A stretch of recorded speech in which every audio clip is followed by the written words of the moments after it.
still open? I think I closed it. All right, guys. Here I am. Anniversary COVID. And, before I start talking, I just want to dance for you real quick. This is my, I'm Mickey Mouse, the composer Fantasia thing. All right, so this is what I do to like warm myself up. I'll take my shoes off. Oh, I love this song so much. I feel so powerful, this song. Wish I had my flashlights in it.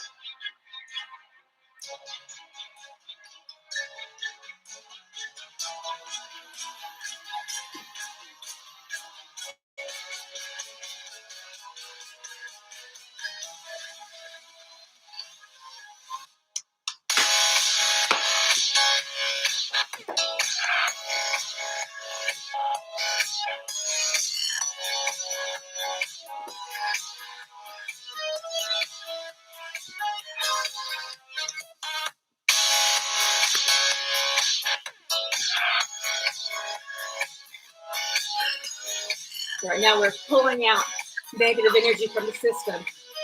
We're trying to move energy through dance. So anyone, any star seeds that are dancers, do Reiki, whatever, just fucking do your goddamn energy work.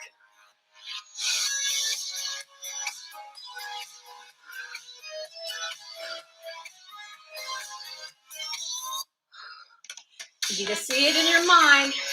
You need to visualize the energy that you're pulling, the result that you want. You need to feel it. You need to feel like you're there.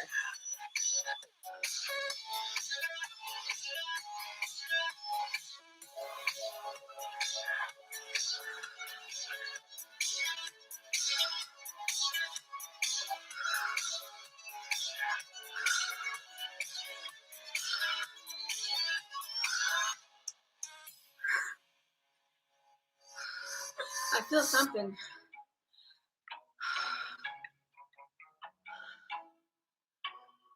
It feels lighter.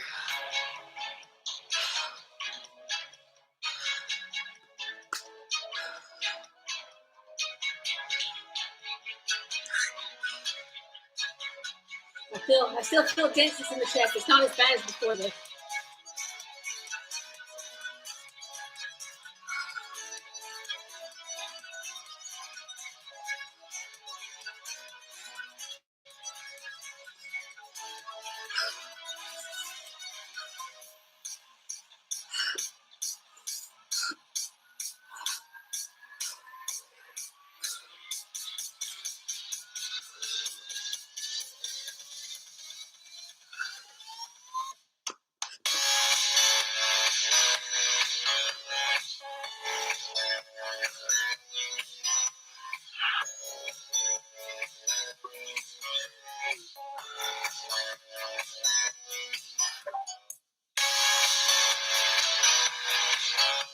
Man, that was a really good try. Oh man, that was that was so good, guys. That was such a good try. Almost got me. Tell me, guys, can you hear me? I just saw 333 on the clock. I hear you. Okay, woo. Holy shit, man. I know y'all can't really see anything, but man, I felt it. I felt it. We definitely felt it. Oh, I know. I mean, okay, I'm always like, there's like a 1% chance that could be wrong, or there might be a different outcome. But man, I know I got at least. It's almost all gone. If it's not gone all the way, it is almost there. I mean, like, God, this is the denseness that we felt here before. I mean, it's a little sore right now, so we gotta give it time to figure out whether it's just sore from us pulling shit out of it, or if there's still something latched on. But basically, Carol's had some like dark matter stuck in her chest. Oh, okay, hold on, give me a second. I'm trying to calm back down and focus. And Madison, you'll want to remind me to come back and focus, okay? So Madison, I want you to go ahead and start directing me and tell me if anybody, Be Real 69. Okay. Oh yeah, you comment on one of my things. Okay, hey guys, I'm channeling. Like, if you know anybody, I swear to God, this is gonna be the best fucking thing on the internet tonight. Okay, Madison. I What think you it? should start with your childhood. Start with your childhood. Oh, okay. So, all right. So I'm Carol Record, 40 years old. Whew. And I'm now living that bougie middle class life, according to my husband. But when I was a kid, I'm born and raised in Alabama, and my mom had me when she was 17 years old. After she ran away from home with my dad, her boyfriend at the time, because her stepfather had been raping her for almost her whole life. Now, my childhood, as you can tell, my mom was probably in a state of shock, because I know that when a similar situation happened to me, my part of my brain shut down, and I was in a state of shock. I've got to go forward before I can go backward. Okay, Madison. I had PTSD. I had severe social anxiety. I couldn't pick up a phone and call a stranger without sobbing in tears and feeling like my life was in danger. I I paced every day. I had night terrors. Carl, tell them about my night terrors and about how you had to lay down with me so that I could sleep. Can you describe what that was like? I mean, you pretty much described it. You just could not sleep. With, you know, Did you see me shaking? sometimes you'd be shaking, yeah. Sometimes you'd wake up screaming, Could you tell what I was screaming? disoriented, kind of definitely disoriented, scared out of your mind. It is going to be deep. Been a while. It's been a while since you've had that happen. Do you remember So what would I scream? you wouldn't scream words. You would just scream. Did you ever ask me what my dreams were like? Sometimes. You usually didn't want to tell me, so, or you couldn't remember. Do you remember any of them? I just had one come back to me. Uh, honestly, do not recall anything specific. I What are you had recalling? I remember I had lots of nightmares about being chased. Yes, I do remember you telling me about that. Yeah. You know, Sorry. what's your worst nightmare? Carl, my worst nightmare is being chased. Mine? Mm-hmm. Um, Chased by zombies. no, not zombies. That's mine. I mean, the whole world's zombies, right? Guys, hold on. Let me just tell you how that resonates. Okay, so God just told me that He hates being chased by zombies, because He doesn't want the dumb ones, and like they pay too much attention to Him. And ask me something interesting related to that. You got to direct me. Okay, Why do you think it's zombies and not like real people? Why? I mean, what's the difference? I mean, like this is the point. What's the difference between zombies and real people? Because so many real people now are just zombies. Like so many people are already zombies. They don't have to. They're already brain dead. Like they're already brain dead. Like they're just going through the motions. They're going through the base level programming. Like they don't have any soul or depth or creativity. They don't have the stats or skills that you unlock when you get to a higher level. Why do you think some people are zombies and some people aren't? Because I guess the simple answer would be because it's obvious that some people think for themselves and some people don't. And if people don't think for themselves, then someone else is thinking for them. Their mind is being controlled and they're a zombie. Yeah. So how does they get that way? The ones who are not thinking for themselves. The ones that are not, they took in too much bad programming. Seriously, like from TV, from the internet, there was something that caused them to become, there was something that was more alluring about the bad news than the good news.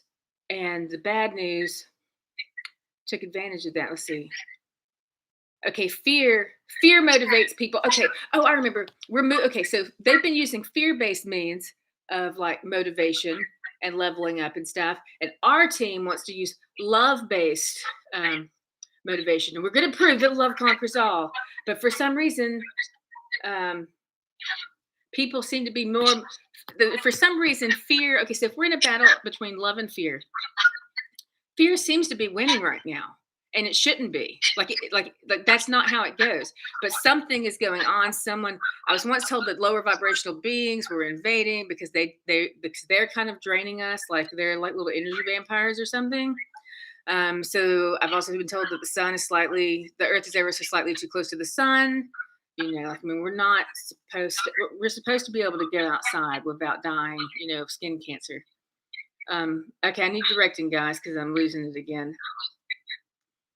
You were talking about your childhood, and you were beginning to talk about how you had PTSD from. Oh yeah. Okay. So the reason I mentioned all that before talking about my childhood is because I want everyone to know that I love my parents, and I think they did a great job. They did a great job, based on what they knew. They did the best they could. They couldn't help it. Like if they didn't have certain knowledge and stuff like that, they did the best they could with what they have, which is how it's supposed to work. You're not supposed to take away from other people. Anyways, okay, so I love my parents. And there was a time when I thought, I've always wanted to basically tell this story and write it, but for a while I was like, well, I'm at least going to wait for my dad to die. But now I'm like, I don't think he's ever going to die. COVID didn't get him. He might be around for a while. Anyways, so I got to get out of state, so I'm safe. Because even though I love him, I don't trust him. Because he once dangled me over a train trestle. Oh my God. I can't tell you all the crazy ass shit I experienced as a kid. It was fun as hell though. But my mom had gone through what I went through, but she's been going through it. Oh, let me just report this. My body was shaking. My chest was literally vibrating. Suddenly it stopped. That's really interesting. And I remember I was feeling a sound, I was feeling and hearing a sound, like in my ears and through my arms and my chest before it stopped. Yeah, I feel the energy moving right now. Yeah, this is high vibration. And this is, okay. High vibration, okay, yeah. High vibration is really fast. Slow vibration, it's really slow. Okay. Why do you think you feel that when you're talking about your childhood and all your trauma? What, the vibration thing? Or what did I say? Yeah. Why do you think that changes? You said the vibration in your chest was changing. Why do you think that happened? Oh, because I'm switching back and forth between happy and, I don't know, great despair really fast. So it's happening so fast, like I don't really realize it. I never know which one I don't know. I can't slow the pattern down enough to choose to stay in just one, but I don't think I have to. I like having I like being, I once was trying to explain to Karl, I was like, what if we took a straight line and that line had black and white, or let's think of it as dark and light, like light, solid whites over here, black over here, dark. So we take that line. Well, okay, we've got a line with 2 points. We got a linear scale. Now let's say that we make it into a circle. What happens where like 100% white and 100% black meet? Like what happens in that point of balance? Like, is it always off kilter? Like forever? I feel like they're telling me that that's the one we're in. But right now we're all in the perfectly balanced one. And we need to decide whether we want to stay in it or go, because this, this is as good as it gets in this level. If you're really sick of it, you should go to the next one. But I'm telling you guys, you've always said, every time you go somewhere else, you say the balanced one's your favorite one because you don't know what's going to happen. And you're always kept on the edge. It's kind of like edging. Did I answer the question, Madison? Be Real said something about generational curses. Yes. Okay. I totally have a generational curse. And supposedly I'm a curse breaker. So, man, I really feel like a wizard. But yeah, so my grandmother was also raped. I can't remember exactly by who, but she was also raped. Other women in my family have been raped. I have reason to believe my great-grandmother was raped because she ended up in a mental asylum. And honestly, really, the only thing that's going to put you in a mental asylum is fucking rape. That's the thing that fucks with your brain the most. It's the most complicated of the crimes. Death is, death is just off or on. Rape is like basically currently switching between both. Like, what's that quote from Dune about the little death? Can you tell me that quote, Karl? Honestly, I'm not recalling. Give me a second. Did we share this? You know what? Let me go share this to my own Facebook. I mean, I'm still glad we're doing this. We got this could be a run through, but man, if we could just get like a few more people in here. Oh man, not letting Facebook load for me. Come on. So it's part of the litany against fear. I have no fear, for fear is the little death that kills me over and over. Without fear, I die but once. Okay, we say live on YouTube. Carol Jesus is back.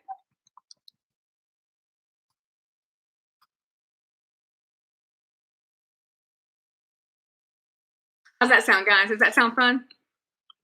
Yep. Yeah. All right. And we'll post it to my story too. All right. It's like, I'm willing to be as ridiculous as I gotta be. I'll be as ridiculous. I'm gonna get this damn story out. They can't stop me. I'm secret agent, man. We gotta get like licensing rights to that one so we can play that. Okay, so we shared that. All right, cool. All right. Yeah, so yeah, I know the women in my family have been cursed. And so how I broke the curse because I stood up for myself. I was the first woman in my family to stand up for myself instead of running away. Like I reached that point in the center where instead of always being the runner or the chaser, like now I'm a switch. Oh man, they just made the Fet Life stuff pop into my head. So we're talking like doms, subs, and switches. And switches are the perfect balance. And doms and subs are off kilter. That makes so much sense. But we like having both because variety is fun, right? Can y'all pull that into anything?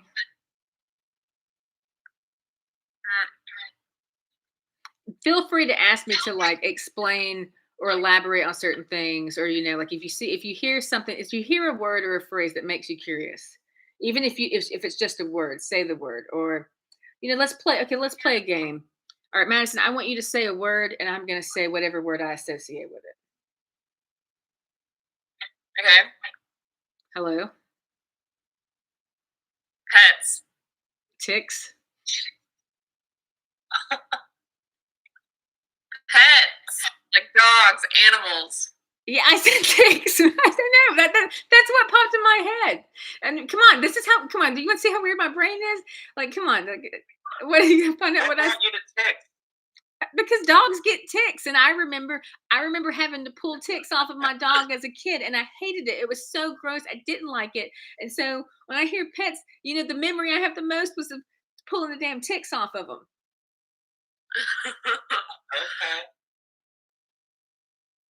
I think wrestling. Fun. Fun. Okay. Yeah, fun. I mean, I love wrestling. Okay, I should have done it.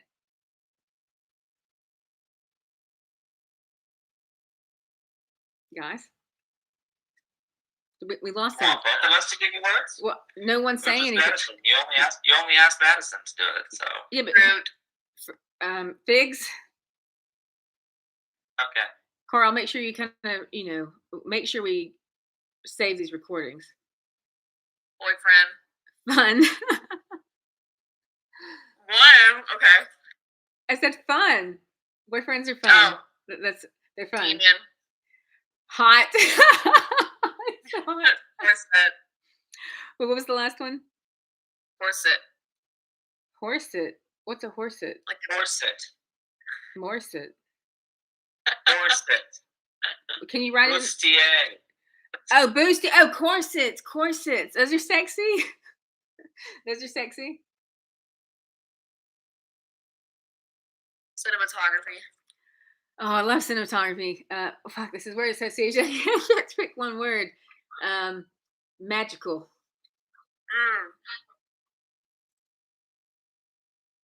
Am I supposed to respond to that sound? Egyptian. Powerful.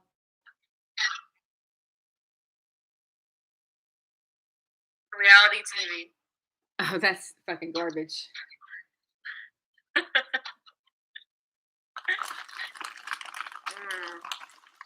I'm running out of stuff. Lace? No. Oh, you know what? I just had an idea. Let me check my. Okay, I know what we do. I should be fucking. I wish, Carl, we got to fix it. We got to just pay the $100 to fix my fucking Android. This thing has got to be able to charge. Because I need to do most of my TikTok recording on it. This is ridiculous. Or you can trade phones with me. Okay, all right. I'm trying to go live on TikTok. Oh, wait. Oh, I was gonna be like, I'll show you this video, but it's a sexy one. I can't show it. Let me get it off the screen. I was like, I was talking to somebody at Creative Works the other day, and they were near me, and I was trying to put something in my phone, and they got real close. I was sorry. I gotta hide my porn. Okay, keep me talking because it helps me focus. Okay, TikTok. Make a wish. So what are you doing on your phone? I am going to my TikTok, my spiritual TikTok, a song of joy, because that's what my name means, Carol. And I'm going to go live there because people actually tune in there. And if that's where our audience is, that's where we need to go. The thing is I'm trying to lure out those lone gamers that might still be stuck on this system and get them over to TikTok, or at least Twitch. I don't know, including one of those two places. Okay. All right. The video camera. All right, I only have 25% battery, so I guess that's good because I think we said that, generally speaking, we don't want to really stream for more than an hour, right, Madison? Yep. Okay. So when I start the TikTok live, this will be our hour. Okay, right now it says channeling Big G. Oh, should I change it to that Matrix thing?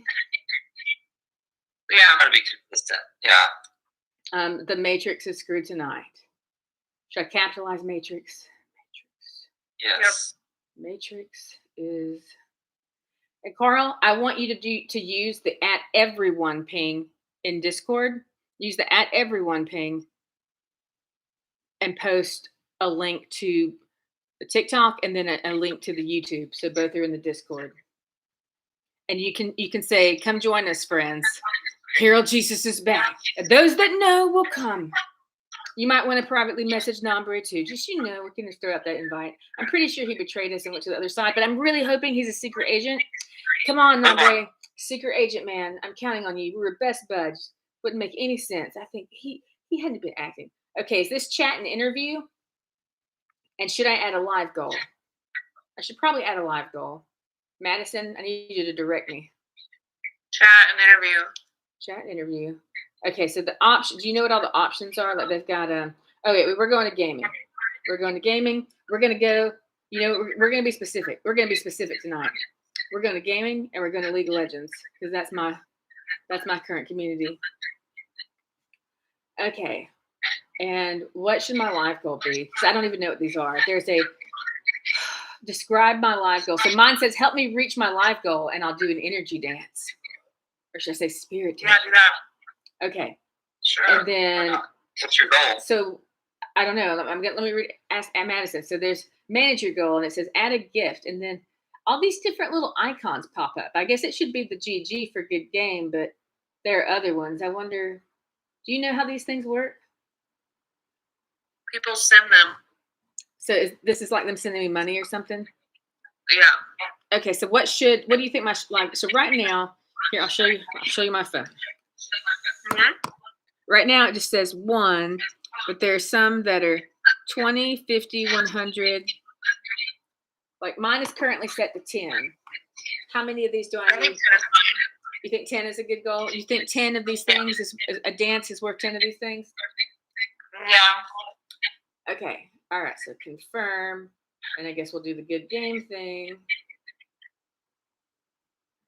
I should have said striptease. I could just take off a scarf. That's stripping enough, right? Okay, go live. All right, so I don't know how the sound is going to be. Maybe it'll be fine. All right, I already have like 1,960 followers on my spiritual TikTok, and TikTok is way better about, like, Spirit's able to work through TikTok so much easier. Sorry, guys, the Chinese got the advantage on that one. Okay, dun dun dun dun dun. But usually it just takes a few minutes, and usually there's at least like 5 or 6 people on the TikTok. So TikTok, who'd we lose, Carl or Madison? Carl. Okay, so oh God, yeah, channeling.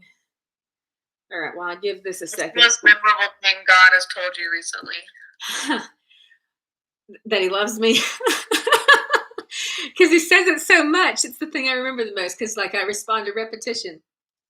All right, good. Okay, we got 4. Okay, guys, I'm channeling Big G tonight. I'm live on YouTube at Karl Record, and YouTube is letting me down, but I'm over here on YouTube trying to lure out some of the lingering young ones. I'm trying to lure out the Padawans. Come on, you know you want me to be your Jiraiya. You know, if you're Naruto and I'm Jiraiya, you know that you want this one. I mean, you want this story. This story is the best and most fun story. So let me tell you why it's the best and the most fun story. Or actually, Madison's going to interview me because I have extreme short-term memory issues and distraction stuff when I'm in this state. All right, Madison, it's your turn. What do you think about the trees and how we interact with nature? Well, I mean, some of us, most. I haven't. I'm having. You know, Carol's like, oh, I want you to. You know, remember, not everyone is awful to plants. Oh man, y'all are really fucking awful to plants. Y'all are awful to the earth. And you know what? Like, I mean, I'm mad. I'm so mad. I'm so fucking mad about how you've been treating this fucking planet, this beautiful gift. You know, I mean, she's your fucking mother. The way you've been treating her, fucking destroying her. You know, and it's, you know, Carol's the one that's fucking like holding me back from, you know, just being like, you know what? Bye. Starting over. You know, like I love you all, but if you're gonna be this fucking wild and unruly and shitty and you're gonna destroy your mom, I'll choose your mom every fucking time. I know I once gave Carol, you know, I've been trying to communication between our dimensions, realms and shit, you know, it's not easy. It requires a lot of work. And so there's a lot of things that get lost in translation, you know? But the best way to ensure accuracy is through feeling. Like, do you have a strong feeling about something? If you don't have a strong feeling about something, then don't do it. If you have a strong feeling about it, do it. If the vibes don't feel right in a certain situation, leave that situation. Like as you move into vibes that are more in alignment with you and your personality and all that kind of stuff, it's going to get easier and easier. Now, some people might want to move into a high vibration to push themselves, and that's perfectly fine, but they're going to feel discomfort. Most of the time, people move back and forth. Let's see, who did we get? Who joined the Discord? Or is Karl back? Like, it's not. Yeah, Karl. Okay. I didn't leave.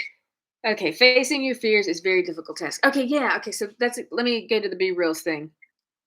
Be Reals in the YouTube, guys. I don't see anything on like the. Okay, I've got 8 people in TikTok Live right now. So I'm live streaming to TikTok Live and to YouTube. YouTube's Karl Record. Okay, so Be Real said facing your fears is a very difficult task. So basically, the faster and harder, you know, and more thorough you face your fears, the faster you level up. And Carol learned how to do this really fast because she made the connection that when you stretch one feeling, you stretch the other.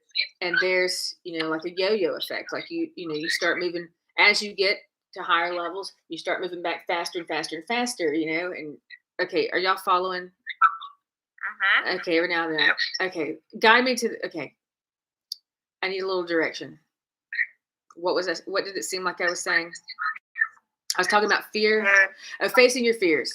Okay, anyways, basically, okay, so for example, Carol has been ever so slowly pushing her own boundaries because she figured out really young that like she knows because of repetition, she's trained her brain to override her feelings because she knows that through repetition, she can slowly push her boundaries a little further, and a little further in order to make herself the version of her that she most wants to be. Okay, sorry. I just kicked in. Like I felt tingles through my I felt that aha moment. Like I realized, like I saw and I knew. Like I could see it, like, you know, but it's weird because like when you're working on yourself, I guess when you're working on yourself, would that be like you're programming yourself? And maybe, oh, how he was talking about how my brain takes a little longer to process the data that comes into it. Like it still understands the data, but it takes longer for it to process it because it is asking more questions. It's what's it called? The thing that like secures a network. He once called me heart guard. Refers to me as heart guard, heart fire. Firewall? Firewall. Yeah, God said, oh, okay, God's telling me I'm his firewall. Okay. What would that be a I thought metaphor? we were breaking the matrix tonight. We are breaking the matrix, man. Oh man, look at my TikTok thing. So we're in a computer. I mean, were you trying to guide me? Okay, so the matrix is a computer program. So I'm the firewall. Wait, which firewall am I? Firewall. God told me I'm the firewall protecting his heart. And okay, he says, I've been working really, really hard. I've been working really, really hard to protect y'all, but I'm wearing out. and I really need y'all's help. Part of him's telling me that, like, he made me feel this way to teach me a lesson because I thought I could do everything myself, but I really need other people to help me. But what does that mean? Like, what are we breaking when it comes to the matrix? Like, we're breaking this. Okay, do you know what a societal construct is? No. Okay, so a societal construct here is just to make sure I can, because if I start talking, basically everything, like all of the rules in which we live by, are societal constructs. Like they're just things that we agreed to do, for whatever reason we had at the time. But the thing is that when people do them for so long, they forget that it was made up. They just assume that it is the way, that it is part of the thing. And by the way, let me tell both my YouTube, Karl, I need you to monitor. I need you to go to A Song of Joy, hop in the comments and monitor the comments. So if anyone asks me a question, you're in charge of monitoring those comments, okay? So spiritual guys, feel free to like ask me questions about things and stuff. But until then, we're going to kind of go through my story. So, okay, so a societal construct is a concept that exists not in objective reality, but as a result of human interaction. It exists because humans agree that it exists. Psychologists and social scientists study socially constructed reality in order to better understand how groups of people create social phenomena. Well, here's what I want to say about this. If something can exist because humans agree that it exists, something can cease to exist because humans agree that it ceased to exist. Right? So, yeah. Okay, what next, Madison? So we're going to break that. Yeah, we're going to break that. And the way we break that, before you can break something, you have to make people aware of it. So the first thing you have to do is try and help them understand what it is. And so we've been trying to do that through pop culture, video games, anime and stuff, is give you concepts and entertainment and stuff like The Matrix and that Christian Slater movie we were talking about, The Hunger Games, all the Marvel movies. I mean, comic books were comic books was probably one of the biggest leaps. And then, we got into video games and stuff and it kept going. But man, the things Stan Lee and Jim Lee, we love your art. Anyways, the things that they did to really help propel the human imagination of possibilities and stuff is really outstanding. And so what's the outcome of that? What's the aftermath of breaking the matrix? So the way you break the matrix, the matrix is in your mind. You break the matrix by realizing that you have been programmed, but that you can reprogram yourself. So if you don't like something about yourself, you can reprogram yourself. However, it does require work. So, like if you don't work hard enough to change yourself, you must not really want to change. Like if you really want to change, you'll do the work. So when you don't make changes in your life, it's because you don't want to. And you know what? Carol's over here getting really pissed because she's thinking about all these years that she's been asking Karl to make some changes, and he hasn't made those damn changes. So Karl, why do you not want to make me happy? Why do you not want to help me with my big task? Why do you want to hurt me? I don't want to hurt you. I am working on making changes. I understand that you are not seeing it or not patient enough to see that this is changing. I'm not changing fast enough for you. But even if he changes, Carl, Carol, and we all change, like say we all change, we all break free from our minds. Like, what does society look like? What do you think society looks like when we do that? So here is the magical thing. It looks like whatever you want it to look like, because in my universe, we all get to be top dog of our own universe, and we all get along, and we come and we play in each other's games, and then we go play in each other's games, and like we're all friends. Like in my universe, everyone's awesome. And you know why everyone's awesome? Everyone's awesome because everyone is unique. Everyone is unique. So there is something about them. There's something about them that only exists with them. And whatever that is the thing that they're the absolute best at. And if everyone in the universe has something that they're the absolute best at, everyone can feel good about themselves while embracing everybody else's differences. Don't you think? Yeah, right. Evan in the TikTok said, I did a hair mask with mayo and egg. Man, my hair's so thin. Maybe, God told me I'm basically Professor Xavier. I always wanted to shave my head, Karl. Should I pull a Britney Spears and shave my head? What about half of my head? Oh, no, okay, not tonight. Here's what I do. I want to shave half my head. I like the sexy side shave thing. All right, don't let me forget, Madison. You're my girl, so you definitely don't let me forget that. Okay, all right. Put me back on track, guys. Put me back on track. Okay, this guy said I should put mayo. He says I should put mayo on my hair. So remind me to put mayonnaise on my hair. I have heard that's good. Maybe that'll help with it. I feel like God's telling me. From YouTube, what about facing the fear of telling people about your childhood trauma? So do you mean? Okay, well I guess. You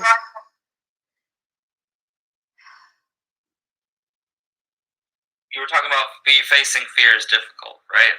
Yeah. Facing fear is difficult. So, okay. Facing fear of childhood trauma. So, I mean, I might need a little direction on this one. So, should I start with what my childhood trauma was, or start with? That's up to you if you want to share it here. Okay, I'll name some of the specifics because there was a lot. But basically, my childhood trauma. So, as a toddler, I was molested by my cousin while he was watching me. We were in front of the TV and on a sofa. It was in a 2-story apartment, and we were downstairs. And I remember the staircase was like the back wall, and you'd go up and over to get to the floor. And down here, you turn to the left. And I feel like the sofa was blue, and it was kind of rectangular. And I'm pretty sure it was a color TV, but I feel like I remember those lines that are on the TVs. Focus. Okay. Anyways, okay, so there was that. And then my dad was crazy. He constantly tortured us psychologically. Like, he'd sing this song in the car, and every time he got to a certain part, he'd like smack our legs. He was always making us put our fist up to fight, made us scrub the walls with bleach, made me stand in the corner on my toes, and might have put something below my heel to motivate me not to. He'd tell me that he was going to leave me, and then he would actually drive off and leave me in the woods for, like 5 to 30 minutes. Wait for me to bawl my eyes out. We were once hiking down a railroad track for reasons I'm not going to say, but while on that hike, he picked me up. The train trestle didn't have railings, and he picked me up and he dangled me over the edge and made me think that I was going to fall. Like he kept scaring me over and over and over again.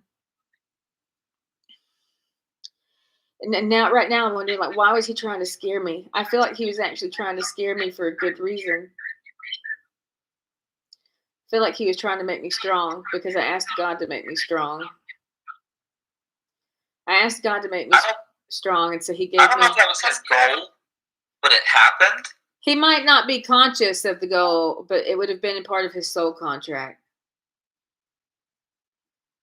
Everyone that comes to this game, okay, so here's, we'll say New Age spiritual belief. It's not really new, and it's also similar. Okay, so New Age spiritual belief is that we are eternal energy beings. Sometimes we're made of light, sometimes we're made of sound. I guess all those things are energy.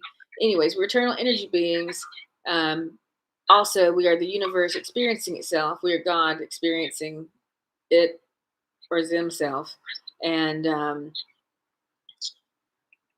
yeah, I mean, we're basically, like we came to this, like Earth is like a game, and we're here to level up and learn new things and expand because the universe is constantly in a flow of expansion and contraction. And right now we're contracting. So we're contracting, we're getting ready to expand, which is why we're like trying to wake people up real fast because it's almost time for the expansion to happen.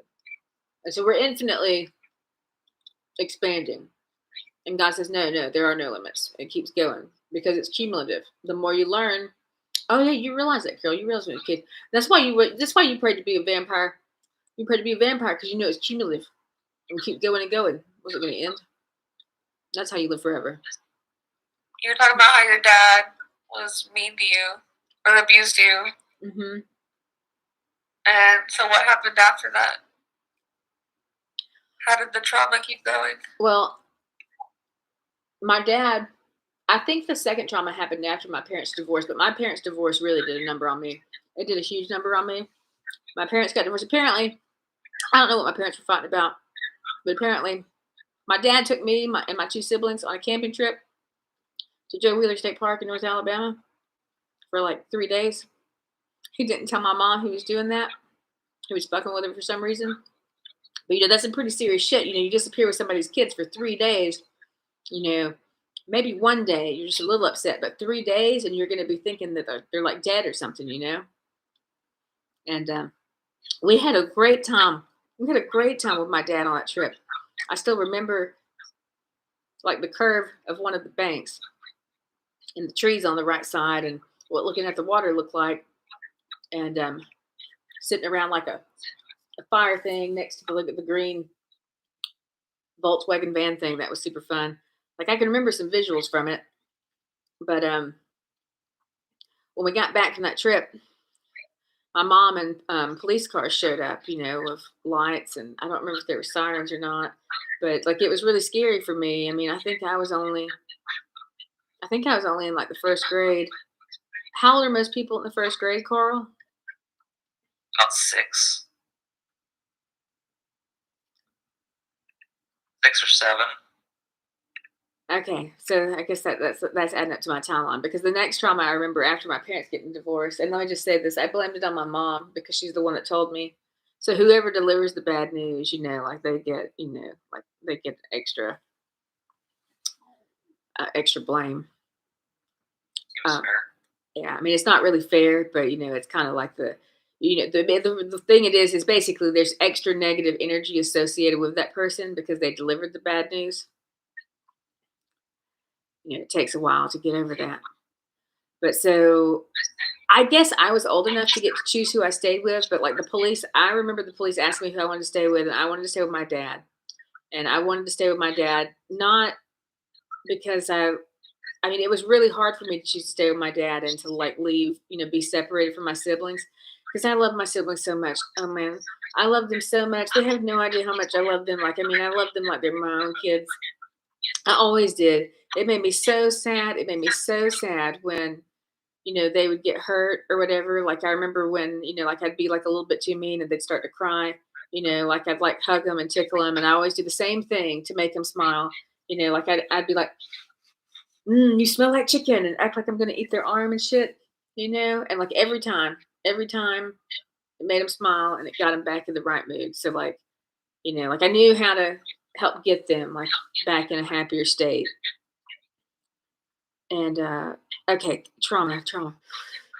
Okay, so probably right after my parents' divorce, another cousin sexually assaulted me. Like I know he made me touch him. He made me give him oral. I don't like to say rape, even though technically that is rape. Like when I talk about definitely rape, Carol. Huh? That's definitely a rape. But penetration. Well, I guess when I'm comparing it to the other one, because I mean, there are levels of severity. I get that. Yeah, it's like that one didn't feel like rape because they didn't feel anywhere near as horrible as the other one. I mean, it's subjective. I think also the thing is that young children I think it's. But here's my other logic. The younger it happens, I think it is easier to deal with the younger it happens, unless it happens at like a key age, because younger children don't usually remember. Younger children do not yet know that something's wrong. So when they experience it, they just feel weird about it. They don't feel as intense like shame and guilt and all of that stuff. So it hits them like a bat when they're 30. Yeah. When they realize what happened. Well, maybe they're the kind of person that needs it to hit them all at once instead of over time.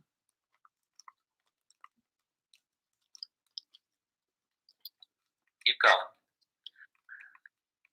I'm not saying what just came in my head, but what I will say, Karl, is that you should ask me later. I was just told about something that happened to you. And when we're talking later, I want you to ask me about it privately, and I want to see what it brings up. Okay? I need you to remember. It might be tomorrow. Tomorrow's fine. We should have this conversation when I'm sober. Agreed. Okay. All right. Get me back on track, Madison. You were talking about your cousins.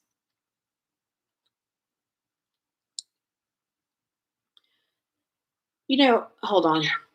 Sorry, I got to step in. Okay, I need to tell you.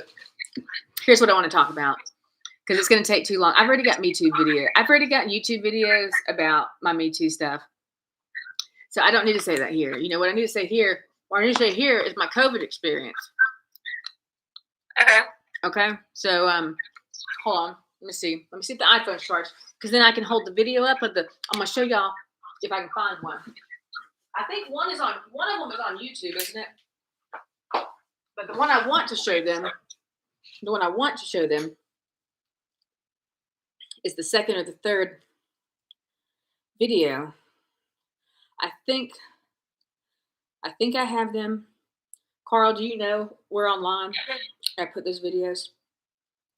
Were they in OneDrive or Google? Oh God, I'm not sure. Karl, I need you to go look real quick. I'm checking OneDrive, or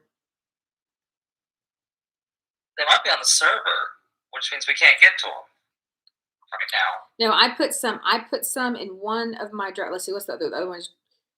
I'll try Google. I can't get to them. Okay, can you listen to me, Karl? God damn, man. God damn. How many times? I mean, you obviously do not respond to repetition. Like, if I start to speak, you have to stop. God literally told you that I would know things that you don't know, but you keep disrespecting me because you feel fucking threatened. You feel threatened by my intelligence. You're not supposed to. You're supposed to be my fucking best friend, but instead you feel threatened and you've been fucking torturing me for it. You have already acknowledged that you feel like there's a demon in you, and I'm here to tell you that yes, there is. And that's what we need to get the fuck out of you so that we can get out of this freaking matrix because Carol won't leave without you, even though I really don't think you deserve to come, man. I really don't. Carol said I have to take that back. Dad, don't. No. Dad, he's my best friend. He's my best fucking friend. My best friend. I wouldn't be here without him. I don't freaking care if he's an asshole.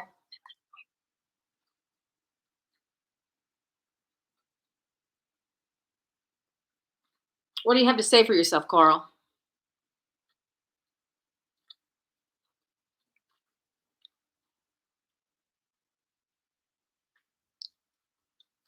Karl? There's some people talking to you on your TikTok. Okay. I love you. Okay, you are so right. Okay, thank you. Did Karl disconnect? No, he's on mute. Karl, unmute yourself, man. Oh, God. See, how am I? I need a helpmate. You were supposed to be my helper. You're defective. Can't even figure out how to unmute yourself.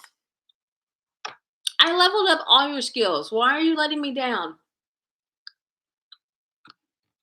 I feel like this is the first season of Sailor Moon when Cream Barrel kidnaps Darien and brainwashes him. And Sailor Moon's going to try and heal him through the power of love. Except right now, Sailor Moon is feeling very loving. She don't really want to heal him through the power of love. She wants to stab him in the fucking heart. But, softly, so he's okay. Is he still muted? What do you want? I want to know what you have to say for yourself. All the stuff that G and me just said to you. I have nothing to say. So how do you think you should be treated? What do you think should happen? Should Carol leave you or should she stay with you? What do you think Carol should do? I don't even know who I'm talking to. You're talking to G right now. Karl? She can do whatever she wants.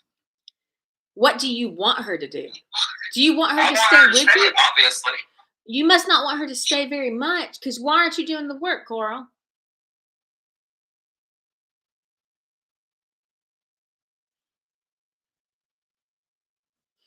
We talked about this earlier. So I don't want to do this on a live stream. Yeah, I think you guys can talk about it later. But this is the Carol. Okay, all right, I tell you what. See, the name of this episode is the Carol and Karl Show, episode 1, Spirits Among Us. So you know what? I think we need to introduce now. We need to introduce Carol's new potential suitor. We have a plot twist. You're going to ask what the plot twist is? What's the plot twist? Carol's not the second coming of Christ. She's me. And she's the mother goddess. And she's the son. She's all 3 in one package, which is why we get kind of weird. Come on, guys. This is a fun story. Come on, go with it. Come on, let's play the story. We're playing What If right now. So what does that have to do with Karl? Because Karl is supposed to be the other part of our Trinity. Well, that's news to me. Supposed to be my best friend and my right-hand man, but I can't. You're supposed to be your soul contract. You signed a soul contract that you would be the person I could count on. That you'd be the person I could count on for anything and everything, no matter what, because that's what we agreed to. That was the strategy for us winning this game. Okay. I'm here. Why? I'm sorry I spoke over you. We are on a thing that slightly lags. Okay, why? We're trying to converse. We're hundreds of miles apart. So, why do you think you're mean to me? I wasn't being mean to you. Okay, Karl, why do you deny me sex? I don't deny you sex. Okay, so what? So let me tell you this. This is not the place. No, this is the place, because see, that's the thing. That's who I am. So I'm the person. I'm the point of the scalpel, guys. I'm the one that's here to talk about the things that other people can't talk about. And you signed a soul contract to talk about them with me. So I'm not going to feel bad about getting you to talk about them, even though it makes you uncomfortable, because you signed a soul contract and you let me down. I haven't decided what I'm doing yet. I'm waiting to see whether you're just fucking stupid or if maybe you were fucking infected by the damn Zika virus. And I don't. Carol's over here like, I don't know what the Zika virus, guys, is. It doesn't sound that dangerous. Carol, just shush, okay? You got to let me speak. You can't push me out. Think of the Zika virus as a metaphor for something insidious that you can't get rid of or whatever. It's a darkness that gets into your heart, a poison that's incurable. But we're still trying to figure out how to cure it, because theoretically anything and everything is possible if we get enough people to believe it. I remember one of the things. Which one of us do you want to say? Okay. Me. Carol. Oh, sorry, guys. I'm channeling now. I want to say this because I think it'd be funny for me. So one of the things she told me, oh man, I swear, he's really been trying to, he has really changed like my rigid views on like sexuality and stuff. But he's been telling me that one of the best ways to raise the vibration of the planet is to get everybody to have sex at the same time or masturbate or something. even better, I mean, synchronize it, because that sex is one of the best and easiest ways to, especially with someone that you like, to no, stop. Carol, no, we did not go there. That was you. That was your fear jumping there. We're okay. We're okay. When I said she got scared and she thought I was going to say rape. No, Carol, rape is not going to release the most energy. That is negative thinking. Like love is stronger than fear. Love's a higher frequency. Love always wins. Fear doesn't win. So no, it would never be that, sweetie. I'm so sorry. Okay. All right. Yeah, I take lots of left turns and other types of turns. Okay, what was I starting to talk about, Madison? Did you still want to talk about your COVID stuff? Yeah. Oh, well, I mean, I guess I'm here. Okay, so yeah, guys, 3 years ago, this time, I was hospitalized with COVID for 16 days. There were 30 people in my local hospital. I had a private room, so I was extremely isolated. I mean, at first it felt like a vacation because I never get to be myself, and it was kind of nice to just like rest, to be pampered and stuff. But there were 30 people in the hospital. Half of them were on ventilators. Half of them weren't. I was the only person in the COVID unit that was lucid. This was the time of full hazmat suits, all that kind of crazy stuff. So there was a lot of isolation. And I will say, yeah, the hospital like did a shitty ass job communicating with me. I sat in my fucking nightgown, like smelling like piss and like period shit and everything, and like sweaty and nasty or whatever for 3 fucking days. You would have thought that somebody would have noticed that like I smelled and stuff and suggested I take a shower. But when I got in the hospital because of the pandemic situation, I was in so much shock. Part of my brain shut down, and I didn't, I just trusted them to take care of me, and they didn't. God's telling me right now that that's the problem that we have with our leaders right now. We picked our leaders. We planned all this. We picked our leaders. We trusted them. They said they were going to do certain things, and then somehow they turned to the dark side. I'm not quite sure how, but we're trying to figure out why. But how can we have a happy society when we can't trust anyone to protect us? And now it's gotten so damn bad. I mean, Carol can't trust her husband to protect her. She couldn't trust her dad to protect her or her mom to protect her. We can't trust our government to protect us. We can't trust our teachers to protect us with like school shootings and stuff. We can't trust our police officers to protect us because now, man, they're killing us too. We can't trust anyone. And so we're pushed and pushed and pushed until we get to the point where the only person we can fucking trust is ourselves. And we don't believe in anybody or anything else. And maybe at a certain point, we somehow manifest that existence. And it's so fucking isolating. I mean, it was nice at first. It felt like a break. But it got really cold and it got really dark. I can see like a small blue light kind of fading. And then I see a small gold spark in the distance, kind of like a little glittery piece of foil. And God's showing me something about a little boy going over to a fish. He's telling me that he's a little boy and I'm the fish. I'll say I'm having some weird physical sensations right now. Sometimes I feel like breath or energy real strong. Right here, I felt through my throat and I had some cramping sensations and stuff. He's telling me that he found me. He doesn't know which one of us came first because he says he found me, but I also found him. And he said that I thought he came first because he said that he found me before he said I found him. And I was thinking linearly, or I heard it linearly, but in actuality, he was saying it all at the same time. So that brings a new layer of meaning to everything everywhere all at once. So he's saying all of it to us all at once, but we're perceiving it literally because of how we process stuff. Like, does that make sense, Karl? Possibly. Be real. Can you tell me more about enlightenment? Like, I mean, because I believe that the levels keep going. I don't think it ends. So how can you be enlightened? I mean, is enlightened just, I mean, is it enough to just move up one level?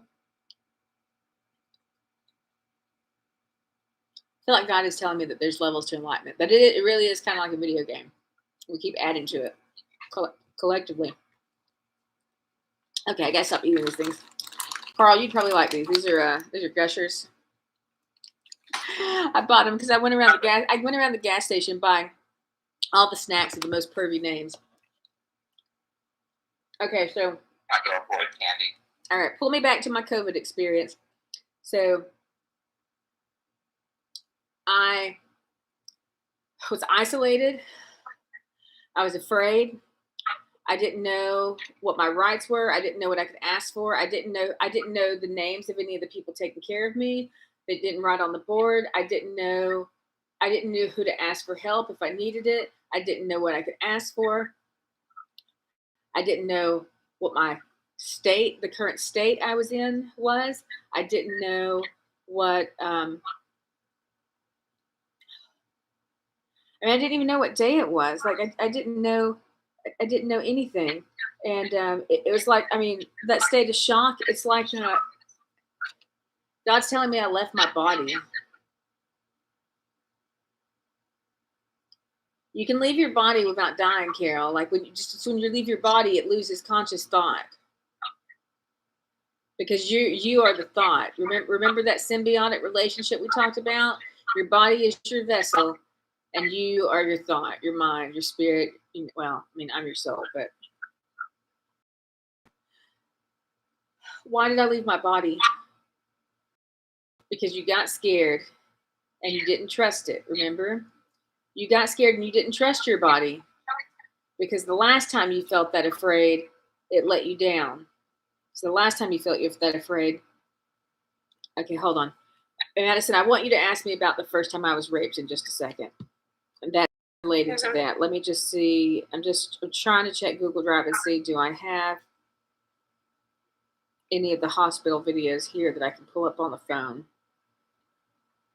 So I definitely like to play at least one of them. And then what I'm thinking is you can go through this and make clips out of it. And this would be like the content for this coming week or something like that. How's that sound? And like even the stuff that you're like, oh, I don't think you want to talk about that publicly. Yes, Madison, I want like people need to see what real life is like. And I don't mind if they see that I'm a bitch with Karl sometimes because he's fucking tortured me and he deserves it. I didn't want to be a bitch. I fucking resent you for turning me into a damn shrew. It's the nicest person on the fucking planet, and you just push. Oh, well, we got our trailer video. Where are the actual videos for that? Are they still in Moonforged, Madison? Trailer. Oh, that little. The ones that I. Yeah. Well, let me play the reel because the reel's freaking funny. Madison did such a good job. I want more of these. Sorry, TikTok, you're gonna have to go to YouTube to see it. I'll give you a peek at the loading screen. I don't know. I'll put you right here. Okay, hold on. But we still have some praying. That's what it is. We've got some praying to do. We've got to go talk with some people. Y'all should really check out my YouTube channel. It's just Karl Record. Y'all should check out the crazy stuff that happened the first time I had COVID. Okay. All right. That's really cool. That's fucking hilarious, dude. I'm multiple people all the time. My father is killing me. What the hell? You can think anything into existence that you want. You just haven't been working hard enough because you're lazy bastards. And we're all about to have so much fun together. I'm telling you, that's our trailer right there. We need to cut some of that footage. And like that's our trailer for like our show. That's splice that between some of the other crazy shit we said or whatever. Karl, you okay? Yeah, why? Because this is like basically I Love Lucy. You agreed to let me be a bitch to you in order to get people's attention for our fucking show. Oh, was that all that was? Okay. I mean, you know that you should. Sorry, you are in trouble. You are in trouble. But yeah, okay. Always in trouble. Okay, let me ask you this, Madison, because it's been about an hour. Is there anything? Okay, is there anything that we didn't get to that maybe we should mention real quick for that clip? So, what would you say the highlight? Okay, if that is a little taste. I mean, this is just the pilot. We'll finesse it as we go. But if this is the kind of like dynamic and feel that we're going to have for this. And it's kind of like, I mean, I feel like God's kind of telling me, like, I love Lucy, married with children. It's like, it's going to be like, are you Hunger Games? Are you team Carol? Or are you team Karl? Who tortured who the most?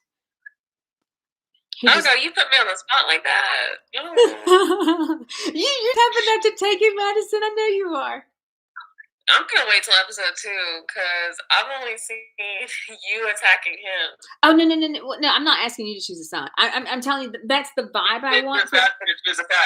That's the vibe for the show, Madison. I want you. I mean, I want you to make it. Don't make it one side or the other. Even if I'm totally being the bitch or Karl's the asshole, which is what it is, Karl.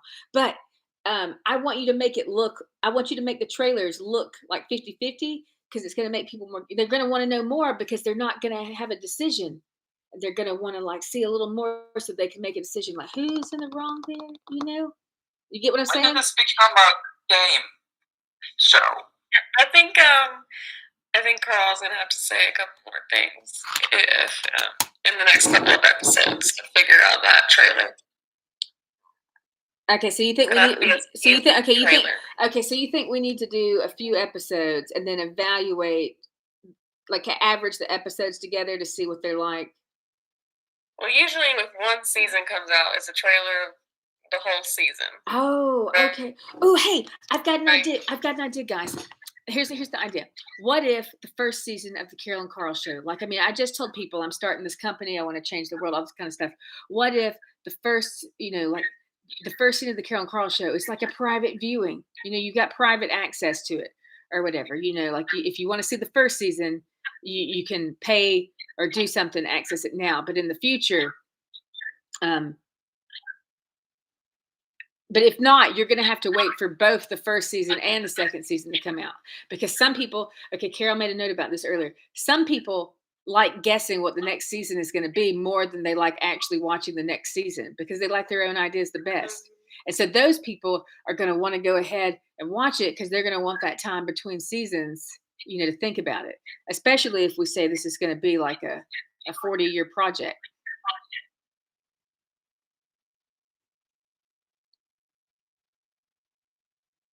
But what's the base of the show? It's Carol and Karl, but what's going on in y'all's lives for it to be interesting?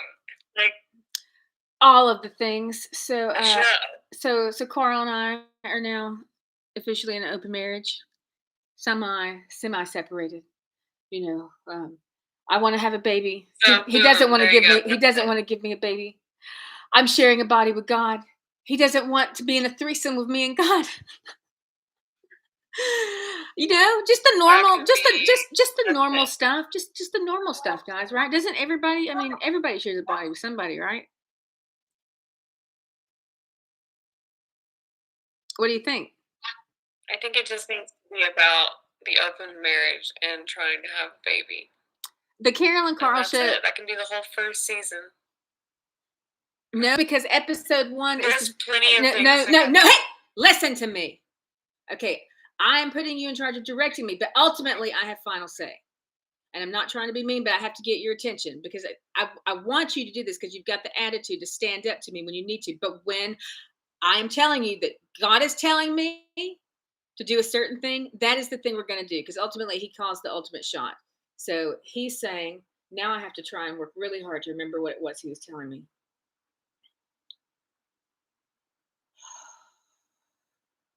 Okay, the first episode is called Spirits Among Us. So the first season needs to be basically revealing and talking about spirit, this current spirituality, the current common spirituality beliefs, and the fact that there are spirits among us. Like God told me, I think science has revealed we're surrounded by dark matter. Well, God told me that dark matter is full of life, and it's basically the force. So even though we don't perceive something in this space that we're moving through, there is actually something there, and we're kind of blending with it or swimming with it or something like that or whatever. So the first season, because ultimately the baby thing, that's not the important thing. And the thing that's important about the show, it's not Carol and Karl isn't important. The importance of the show is the spiritual journey, the things that Carol's done to be able to overcome her challenges and help deal with things, that she could help other people learn how to do. The fact that Karl signed a soul contract with her, like they are supposed to be partners.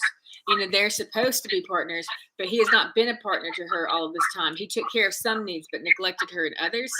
But ultimately, the way all of this ties together is because everything is connected. And Carol needed, and Karl, but Carol's the first one to wake up. But Carol needed those negative things to happen in her life in order to have the motivation to like break free of the cocoon. So let me give an example before evaluate leaves my head. Okay, so the open relationship thing. Like Carol's most rigid view was like monogamy. She, after her parents' divorce, she's like, no, no, nope. There's no reason ever to cheat. Like that is the ultimate betrayal. Blah blah blah blah blah blah blah. But later she realized that some people are stuck in relationships because they don't have the financial means to get out of those relationships. Sometimes it's like an emotional control thing. Some people are in abusive relationships. They're in relationships that don't give them any love, that just cause them pain. And everybody needs love. Like we need love to live. We need love to breathe. Like love is like oxygen. Like we need it. To say that we don't need it is to lie to yourself and deprive yourself. And okay, refocus me. What was I saying just like a few words ago?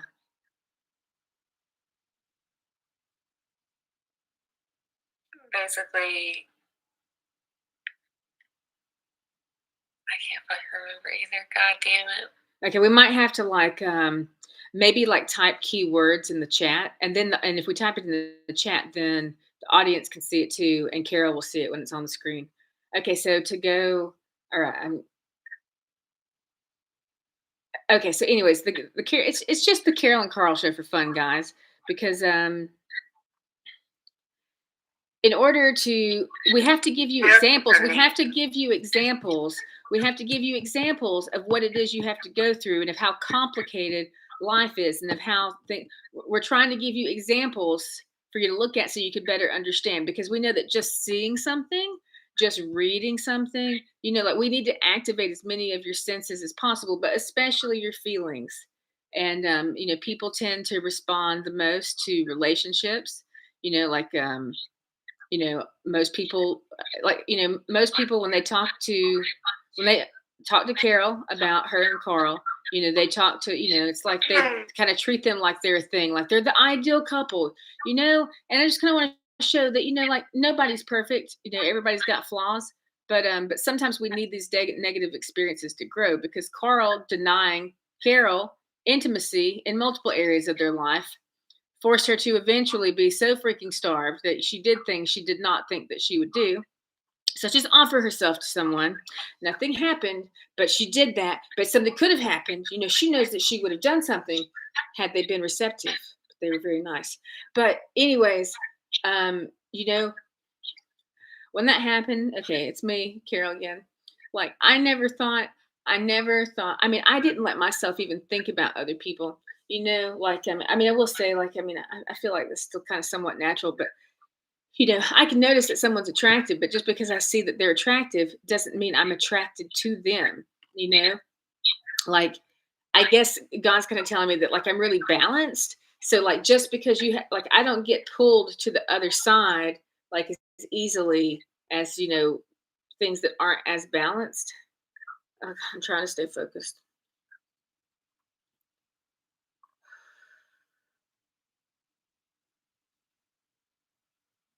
You did some things because of attraction. Yeah. Well, okay. So here's the story. So I did some things or whatever. Later on, we knew some people that were swingers, and when we met them, at first we were concerned about them because that didn't sound like a good thing to do. It's like, oh, that kind of goes against like like our beliefs and stuff like that. And the more we worried about them, the more we really tried to understand what they were going through. I feel like that's telling me if people worry about you, they're going to try and understand what you're going through. Okay, so get them to worry about you, they got to care about you. Anyways, what was I saying before G kicked in? about you did some things. Okay, yeah. So we had friends that were swingers, and we tried to understand. We were worried about them, so we tried to understand what they were going through. We kept talking about it, and then at first we're like, well, no, like I wouldn't do that, because of XYZ reason or whatever. But the more we thought about it, the more we kind of relaxed about it. It didn't seem as threatening or whatever. Like basically, what I'm saying is like you slowly move from the reality in which you wouldn't do it at all, into the reality in which you would, and now in the reality in which you would. So we're exploring that because Carol at first was mad at herself, but then she became mad at Karl because she realized that the reason that she lost control was because he starved her, and she had asked him. She told him she was starving multiple times, and she begged him to touch her and talk to her and all of this kind of stuff. And he wouldn't. I mean, we went freaking 6 months without sex a few years ago because Carol wanted to see how long Karl would go before putting the moves on her. And the next thing she knows, 6 months, she couldn't wait any longer. It's like, no, I mean, like he probably could have gone forever. I mean, like, Karl, do you think you might be asexual? Are you a plant?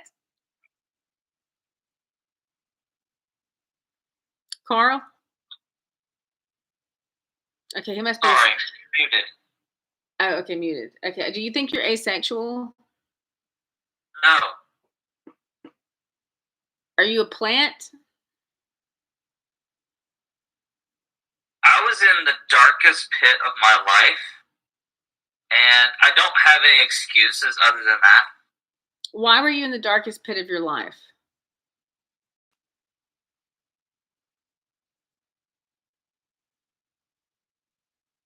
This is not my therapy session. I'm not talking about this now. Is there something I don't know about? No, we've talked about this. Are we talking about when we lived at Blue Ridge? Are you talking about the house, or are you talking about the job? Which thing? Just give me a hint. No, all of it together. All of it together. I mean, were you just? It's like you never remember any of our conversations about why. And now, this is probably one of the biggest regrets of my entire life. What? And I can never be more sorry about what I've done or not done in this case, checking out and just being completely broken.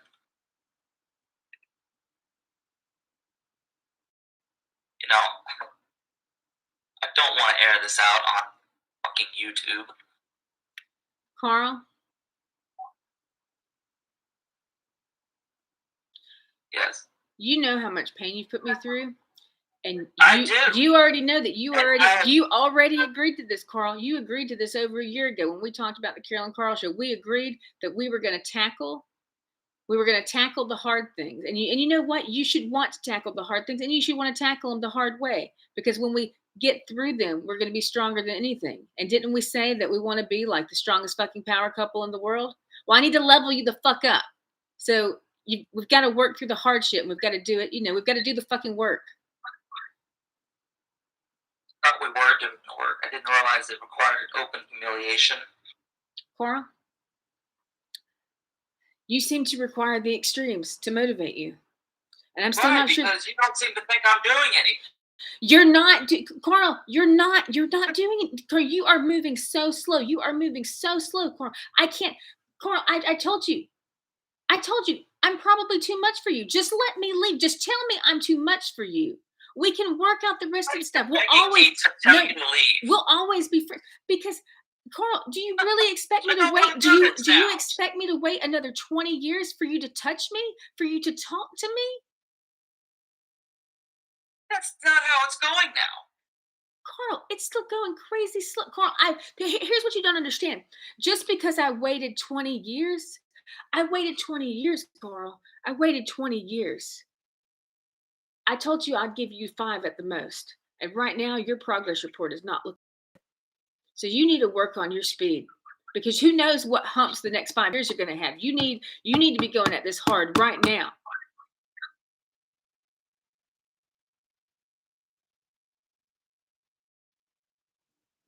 We do, and see, that's the thing. That's the thing about me and Carl. This is what makes other people uncomfortable. I know that he's slightly uncomfortable right now, but I also know, Carl. Even if you're freaking out right now, I know that when I've talked to you, when you're rational, you have given me permission to try and help get you to break out of your fear. If our roles were reversed and you knew that I was infected, I know that you would fight with me and for me, that you wouldn't let me go. And I need you to trust me that this is basically like fucking season 1 of Sailor Moon. And I'm trying to undo the damn fucking negaverse brain. And it's the damn negaverse, guys. Negative energy, negaverse brain programming on you so that you can remember who you actually are, that you are, in fact, my fucking partner. Because you know how fucking awesome I am and you love me a ton. And don't you fucking think if I'm so fucking awesome that my husband's going to be awesome too? Do you think that I would love a loser? Like, I don't understand, Carl. Carl, I don't understand. You know, I've been with you all these years. I tell you compliments all the time. Do you really think? I mean, you act like I'm the most intelligent, wonderful fucking person in the whole universe. Yet you won't acknowledge the fact, like, you think the most awesome person in the universe would pick a loser? Like, I need you to explain that logic to me. Don't you think it's more likely that you are, in fact, someone special and maybe you're just sick and I'm trying to help cure you?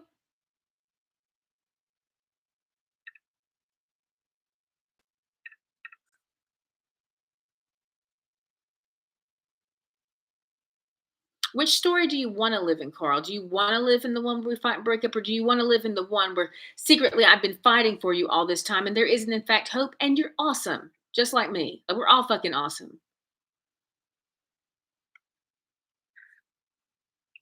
You know, just think of this like that. We're in whatever that emotion movie was. I'm joy and you're sadness, and I'm trying to save your ass and bring you back, at least somewhat into balance so you can appreciate, the services that you provide us.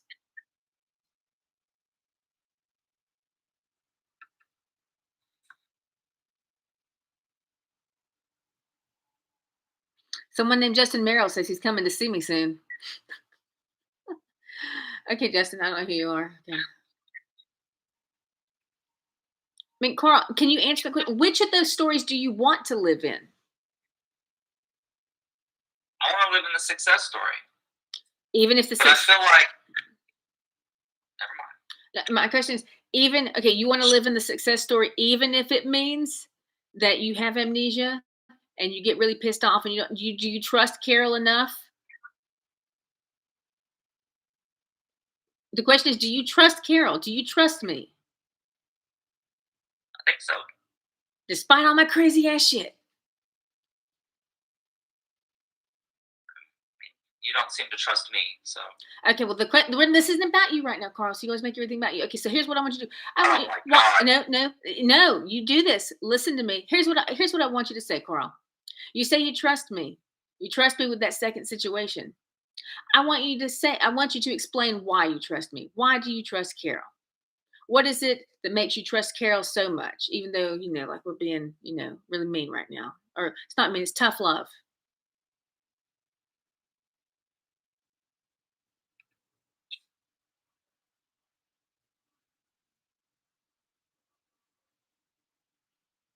What made you trust Carol? Or what made, if you're having a hard time with trust, what made you fall in love with Carol? Why do you love Carol so much? What caught your attention with her? Say it. Because we connected. Can you elaborate? We connected over many common things. We felt drawn to each other. We were able to talk about life and ambition and what we wanted and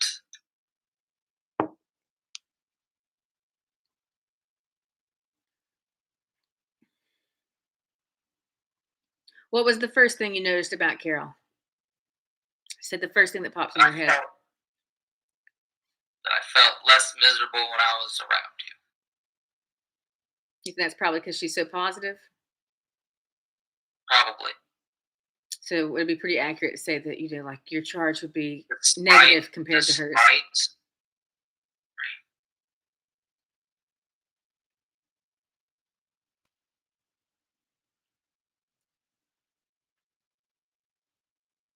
Go ahead. What? No. What?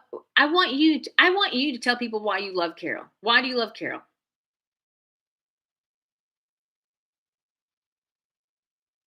If you can't articulate why you, she's asked you 5 million times, and if you can't fucking think of it, if you can't summon enough energy to explain why you love Carol when she asks you, in this public forum. Every time I try to speak, you keep talking again. Karl, I waited forever for you to speak. Sorry, but it's laggy. It's cutting in and out. Okay, well, I'm going to be quiet for a minute, and I'm not going to speak again until after you've spoken.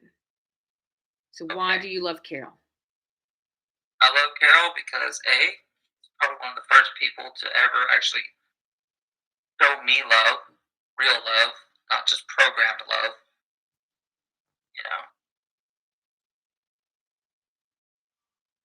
Like I said, I felt emotionally connected to her, and she showed the same to me.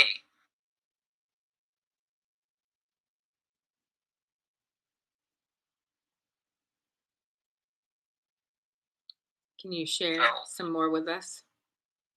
I am trying to articulate. Being put on the spot makes this tough. I know, but this is how we agreed to do it. I don't recall that, but okay. We did. Okay. I said I don't recall, but okay. I tell you what. You know what? I'm gonna let you think. I want you to think while I talk about why I love you. Okay. And what I first noticed about you. So I met Karl. I started work. I got my first job. Well, my first official job. I worked lots of other jobs beforehand because I was always working. But I got my first official job right after my 16th birthday at a Burger King in Jacksonville, Alabama. And I don't remember was it my first day, Karl, that I met you? Was it my first day or a different day? First day. My first day job. I'm just starting. I'm easily startled by loud noises for reasons that are obvious if you look at any of my other videos. And I'm in the front of the store, and I hear this loud pop, and it startles me, and I get scared easily, and because I was stalked and raped and traumatized or whatever, and but I'm a protector and a fighter, and if other people are around, I want to make sure they're okay. And so, like, when I hear, danger, I chase it because I want to, I always wanted to be a knight of the round table and, protect other people. I'm an elder sibling. I feel very maternal towards everyone on the fucking planet. Anyways, I ran to the back, and the noise scared me. So, I didn't know what the noise was, but it scared me so much that it reminded me of my experiences with Dan.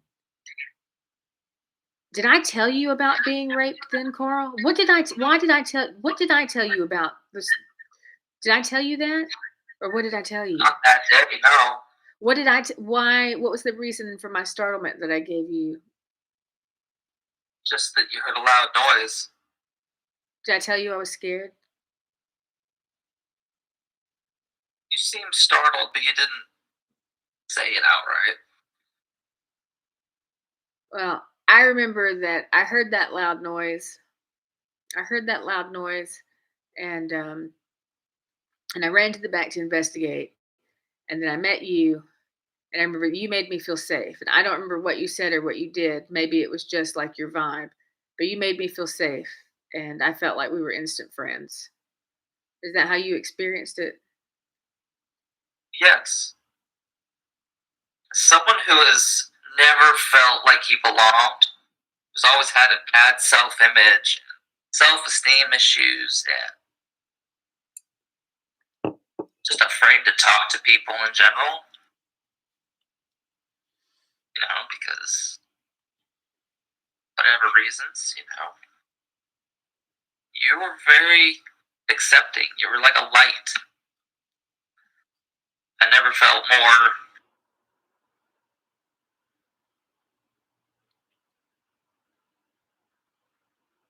connected to anyone. someone who can see me for something other than just more than he saw himself.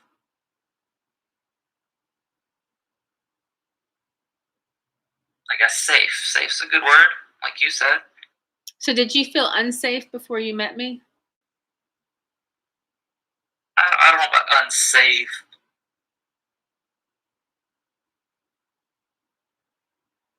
I don't know. What does safe mean? Well, first let me say TikTok shut down. My phone died. Stupid Android. We got to get this fixed. Safe Carl, safe means you're able to relax. Safe means Carl, listen to me. Listen to me.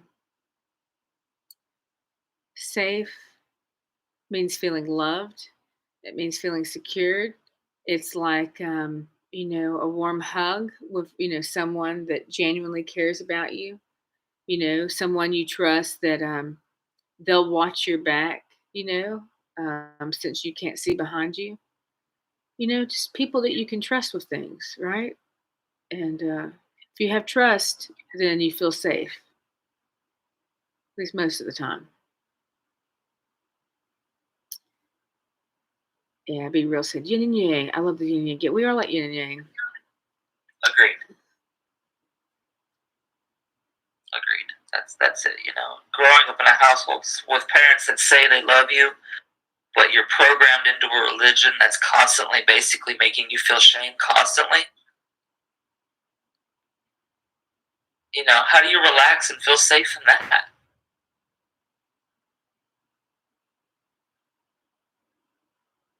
You can't.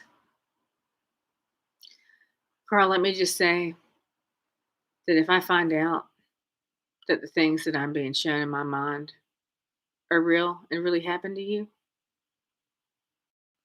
I'm not going to have. Talk about that. Yeah, we'll talk about it later. I'm not showing them any mercy, none whatsoever. Okay. I'm so sorry, Carl. You don't need to be. Carl, I didn't know what happened to you. Okay, can we wrap this up, please? Yeah. All right. Should we say anything like watch the next episode or something? Okay, let's see. What should we say? That's a stretch at this point. Be Real says, somewhat yin and yang. Someone you can grow old with. See, that's the thing. That's the thing, Carl, is, I'm trying to, save your life. I'm trying to save our life because we said we wanted to be together and I really want to be with you. But I got to help you wake up in order to get there. And in order to wake up, you got to face some tough truths because, even though God says that time doesn't exist, I mean, it doesn't. But I want to grow old with you. You are the person that you are the life partner that I want. We don't have to be sexually monogamous or whatever. It's going to take me a little while to get used to, I don't like to share. But, with all that said, I'd still, you're the partner that I want in life, Carl. Like if let's just say that all these relationships and stuff are like business partnerships. Like if we're talking about Moonforge, you're the partner that I want. However, right now I'm having to give you a job evaluation and it's not looking good. You do not have the capacity to be, even trusted with like a third of the responsibilities of this thing. We were supposed to be equal partners. So now I feel like I have to change the rules and, we're going to have to go to plan B, even though we really wanted plan A. Are you following any of that? What are we talking about? Soul contracts. Okay. Yeah, I fucked up. I don't deny that. Okay, well, I don't think we're getting anywhere for tonight. Anyways, this is the adventures of Carol and Karl. One woman's mission to try and save her man from himself because men are fucking idiots and they don't take care of themselves and they don't listen. And let me just say this. When we had our freaking marriage counseling session, every single one of the things that my psychologist recommended to my husband, I had been telling him for over 15 years. I want my honorary psychology degree. Like, why do men not listen to their wives? Like, like God gave us emotional wisdom to help you, but you won't listen to us. So we have to be mean to get you to listen. You said it. We are stupid. Not denying But it. I don't want you to be stupid. Please stop. I don't want to be stupid either, Carol. Let's wrap this up, okay? Okay. We're digressing. Well, that's enough. We can figure out what we might need for, we'll do the whole, we'll shoot the season thing. And, we could Pulp Fiction some of this shit. I think it's going to get fun and interesting. But anyways, okay, well, before we wrap this up, let me just say, okay, so how are y'all feeling about the first episode of the Carol and Karl show? I mean, I feel like it's pretty interesting. I feel like it could have a draw.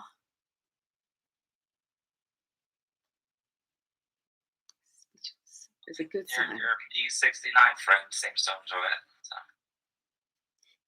We are both very lucky. We drive each other crazy, but like in good ways. Madison, did I scare you off or did you pass out? No, I'm still here. Okay, well, so Madison, what do you think? I know you're in shock, but don't you think that there's a good bit of drama? It's like it's kind of juicy, right? Like, yeah. What do you think? I definitely think it's some personal drama for sure. Yeah, this is gonna be like this is the Truman Show. What did you say about reality TV earlier? Well, it's the only thing the zombies watch. So what we're going to do is we're going to make a reality TV show so enticing they can't resist but watch it. But we're going to put subliminal programming in the background. So they're going to, we're going to get their attention with the drama. But like there's going to be like a positive energy, like in messages and shit. Like there'll actually be something that they learn in it over time. It might not hit them at once, but it'll hit them over time. Because they're going to see us learning and they'll eventually recognize that we're growing. Every challenge we take, every challenge we face makes us stronger, which is why we're not afraid to be mean to each other most of the time or whatever, because we savor our connection growing in strength, because we did promise each other that we'd be together forever and all of that kind of stuff. And we said we'd do whatever it took for one another and we would not leave either one of us behind. Don't you think, if you were thinking about our souls, don't you think that that's the kind of promise we would make to each other or that we would want to make to each other?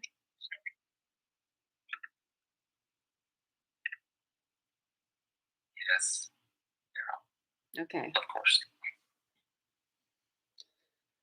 I know it's tough and I don't take pleasure in doing it. Though, I mean, I am mad. So maybe like a little pleasure, like I got to get over the mad. But, I told you, Karl, if I have to fuck other people to get you to fuck me more, I will.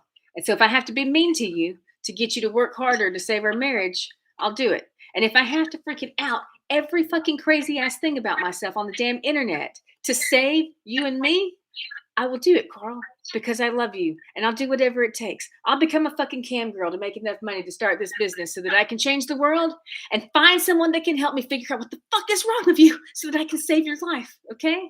Because I want to go to the next level with you. I'm not leaving this one until I figure out how. Because we're the Three Musketeers. Well, why do they say Three Musketeers? It's like all for one and one for all. So like, wouldn't it? Anyways, whatever. By the way, 2 quick things before we end this. Disability Awareness Month is insulting. The word disability is insulting and disrespectful. Just go look at the freaking meaning of the words. It should be Variant Awareness Month. And then we can all cosplay. Because we're all variants. We're all slightly different versions of the same thing. The same thing being God. We're just slightly different. We're like the different facets on the crystal. And then the other thing is that you better fucking change the damn term of mental illness, like illness, condition, disability, whatever, all those terms. It's mental difference, or we might accept neurodivergent. I don't know. I still think mental difference is better. But because I think it reinforces. Yeah, because it already has an associate. You're trying to change. Okay, yeah. Okay, words matter, sounds matter. You are trying to change an association. So you need to say mental difference so much that it's the first, that you need to repeat it so much that people think of it before they think of the other one. And when you've done that, like, you'll notice a big difference. Okay, that makes sense. All right, yeah. So that being said, yes, I've got mental differences, guys. Just because I'm wild and crazy and more fun than you, and really smart in some areas, but really dumb in others, doesn't mean there's something wrong with me. Because I have superpowers, guys, and I'd rather sacrifice some abilities and have superpowers in one than be like boring all across the board, So, anyways, if anyone needs like a psychic oracle, design consultant, user experience person, that savant, Really good dancer, can feel sound and energy, like, or any of the other things, like an idea person, like that's me. I don't really want to work for you, but I'll work with you, because like fuck working for other people. Like there's nobody cool enough, except maybe Brian Collins. I would consider maybe on a contractual basis working for Brian Collins because he would be a really cool mentor. But yeah, I don't want to give people power over me, so fuck the patriarchy. All right, guys, I'm done. Good job.